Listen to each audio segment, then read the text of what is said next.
down. Now, looking back on it, getting a few hosts and producers fired is amazing, but it is also kind of akin to getting some street-level drug dealers arrested. There's going to be 100 other shock jocks waiting to jump into that. The system is still going to be the same, at least in the short term. And $1 million is amazing. I wish I could figure out how to have $1 million change hands to me because of a blog I wrote. But Hot 97 is owned by MS, or at the time they were owned by MS Communications, which is a conglomerate that owns stations around the country. $1 million is pocket change for them. So when I look back on it now, although I'm amazed by what this community, this coalition that formed so quickly was able to achieve, I feel like the greatest achievement was the formation of that community itself, because on an issue that so easily could have morphed into an Asians versus hip hop issue, an Asians versus black people issue, we were able to build this multiracial, multi-generational alliance of hip hop heads, Asian community activists, all in a united front against those Hot 97 trolls that lived under the bridge. And a lot of those connections that were made long after this particular protest has been forgotten. Those people are still doing work together to this day. So that story on a bunch of different levels for me demonstrates how if you keep showing up every day when you feel able to do the work and add your voice to the chorus, it can pay off in ways you never could have seen coming.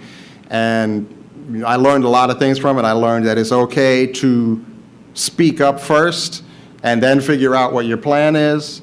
It's okay not to know where you're going when you take the first step. It's okay not to be able to show up on the front lines every day and ask for help and have people around you to support. And a lot of times that calling out for help and support will be its own reward in ways that transcend whatever short-term stimuli you were protesting against. It showed me that the biggest payoff of making that effort to do the work when in the ways that you do feel up to it could be years down the line. You could feel like you're not getting anything done, but that work can reverberate and come back around to you or to others way on down the line in ways you could have never seen coming. So you have to be able to have faith that showing up and doing the work, getting your voice out there in whatever way you can, could make a difference, and that is always worth doing for that 1 in 10,000 shot. I mean, I make blogs, for 15 years I've been on the internet being angry about stuff. This one particular thing, a whole bunch of stars aligned where it spread around the world and made things happen that I never could have foreseen in a million years. So I think that it is worth, on whatever level of engagement you feel like you can bring to the situation, if you keep showing up and doing the work in whatever way you can, to challenge each other in a way that brings us closer to our common humanity.